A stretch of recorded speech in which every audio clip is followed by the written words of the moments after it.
નમસ્કાર, news for કાઠિયાવાડમાં આપનું હાર્દિક સ્વાગત છે. હું છું અમિતા. ગુજરાતી સિનેમાનો નવો વળાંક લાવવા માટે સ્ટુડિયો અરવા પ્રોડક્શન પ્રસ્તુત ફિલ્મ બ્લેક બર્થડેનું દમદાર ટ્રેલર આજે અમદાવાદ ખાતે આયોજિત એક પ્રેસ કોન્ફરન્સમાં લોન્ચ કરવામાં આવ્યું હતું. આ પ્રસંગે ફિલ્મના મુખ્ય કલાકારો આજવ ત્રિવેદી, યોગિતા પટેલ, ચેતન દહિયા, જીતેન્દ્ર ઠક્કર, ધ્રુવી સોની, સ્મિત જોશી, મગન લુહાર, કલ્પેશ પટેલ, ગૌરાંગ જેડી ખાસ ઉપસ્થિત રહ્યા હતા. આ હાઈ વોલ્ટેજ થ્રિલર ડ્રામાનું દિગ્દર્શન બ્રિજેશ બોધ અને શાહિદ અલી દ્વારા કરવામાં આવ્યું છે, જ્યારે સાહિલ પટેલ અને વિશાલ પ્રજાપતિએ આ ફિલ્મને પ્રોડ્યુસ કરી છે. ઉલ્લેખનીય છે કે ફિલ્મ 13 ફેબ્રુઆરી 2026ના રોજ રિલીઝ થઈ રહી છે. ટ્રેલર લોન્ચ દરમિયાન ફિલ્મના નિર્માતા અને દિગ્દર્શકોએ જણાવ્યું હતું કે બ્લેક બર્થડે એક એવી રહસ્યમય વાર્તા છે જે દર્શકોને અંત સુધી જકડી રાખશે. ફિલ્મમાં આજવ ત્રિવેદી અને ચેતન દહિયા જેવા સક્ષમ કલાકારોની જુગલબંધી જોવા મળશે, જે ગુજરાતી સિનેમામાં સસ્પેન્સના એક નવા સ્તરની પ્રતીતિ લાવશે. સ્ટુડિયો આરવી પ્રોડક્શન બેનર હેઠળ બનેલી આ ફિલ્મ માત્ર મનોરંજન નહીં પરંતુ એક તદ્દન અલગ પ્રકારની સિનેમેટિક અનુભવ પૂરો પાડવા માટે તૈયાર છે. બ્યુરો રિપોર્ટ રણજીતસિંહ સિંધવ, અમદાવાદ. જી 13 ફેબ્રુઆરી અમારી ફિલ્મ આવી રહી છે બ્લેક બર્થડે, અને ખૂબ સુંદર ફિલ્મ છે.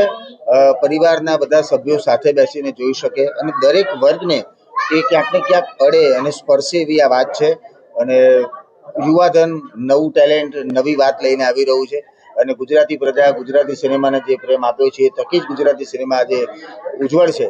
તો આ ફિલ્મને પણ આપ સૌ વધાવો એવી હું આશા રાખું છું. ખૂબ મજા આવશે. આ ફિલ્મ 13 ફેબ્રુઆરી આપણા નજીકના સિનેમાઘરમાં બ્લેક બર્થડે જોવાનું ભૂલતા નહીં. ખાસ કરીને શું મેસેજ છે ગુજરાતી ઇન્ડસ્ટ્રીઝ માટે, જે રીતે આગળ વધી રહી છે? જી, ગુજરાતી સિનેમામાં નવતર પ્રયોગો થઈ રહ્યા છે. નવતર પ્રયોગો ક્યાંક ને ક્યાંક જે રીતે સફળ થઈ રહ્યા છે, એટલે જ નવા પ્રોડ્યુસર આવ્યા છે, નવી ફિલ્મો બનાવી રહ્યા છે, નવી વાર્તા લોકો સમક્ષ આવી રહી છે. એટલે ગુજરાતી સિનેમાને જેમ જેમ આગળ લઈ જવા દરેક કલાકારો પ્રયત્ન કરી રહ્યા છે, એવો જ અમારો પણ એક પ્રયત્ન છે આ ફિલ્મ થકી ગુજરાતી સિનેમાને એક નવા શિખર પર લઈ જવાનો અને ગુજરાતી પ્રજાને પણ એક નવું પીરસવાનો આ પ્રયાસ. તો ખૂબ મજા આવશે, જોજો. પહેલી વાર આજે કરવામાં આવ્યું, સાથે ઘરની સાથે મૂવી પણ જણાવો. આ અનુભવ તો બહુ જ સરસ રહ્યો, પણ અનુભવની સાથે સાથે એક બહુ જ મોટી જવાબદારી હતી કે પોતાનું પ્રોડક્શન હાઉસ હોય, હસબન્ડ ડિરેક્ટર હોય, ત્યારે અનુભવ લેવા જઈએ કે જવાબદારી સાચવવી, એ બેની વચ્ચે થોડી હરીફાઈ ચાલતી હોય છે.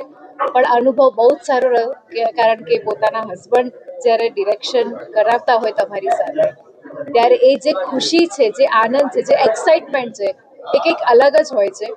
અને અમારા પ્રોડક્શનની આ ફર્સ્ટ ફિલ્મ છે એટલે બહુ જ મજા આવી. બહુ જ બધી ઘણી બધી વસ્તુઓ છે જે કહેવા જેવું છે, પણ હમણાં સમય નથી એટલો, પણ મજા આવી. કેરેક્ટરની અંદર જે ખાસ જણાવશો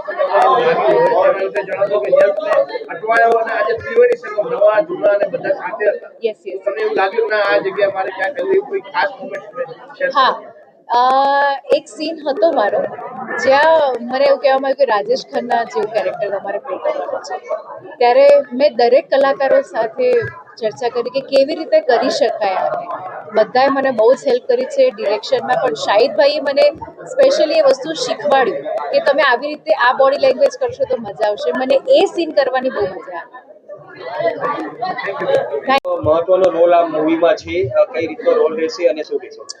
બહુ સરળ વ્યક્તિત્વ ધરાવતો એક માણસ છે, બહુ સીધો સાધો માણસ છે. કોલેજના સ્ટુડન્ટ્સ જે હોય છે એ પ્રકારનો એક માણસ છે. એની લાઈફમાં અચાનક એક એવી ઘટના બને છે કે જે ધારી નથી, એણે ક્યારેય વિચાર્યું નહોતું. એ પ્રકારની ધારણા વિરુદ્ધની ઘટના તમારા જીવનમાં જ્યારે બને ત્યારે તમે કેવી રીતે જીવનને આગળ વધારો છો, એવું જીવન જીવતો ને એ પ્રકારની વાર્તામાં ભાગ ભજવતું પાત્ર એટલે આ મારું પાત્ર બ્લેક બર્થડેની અંદર તમને જોવા મળશે 13મી ફેબ્રુઆરીએ જોવાનું મળશે. અલગ અલગ પાત્રોમાં માનો છો, શું કહેશો એના વિશે?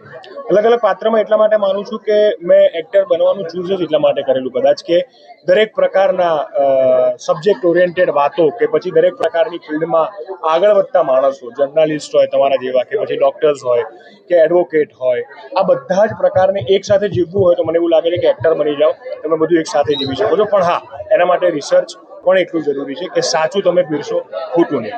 તો એટલા માટે થઈને હું મારી લાઈફમાં એવું નક્કી કરીને બેઠો છું કે જેટલા બને એવા અલગ અલગ પાત્રો ભજવીશ, પ્રયત્ન કરીશ.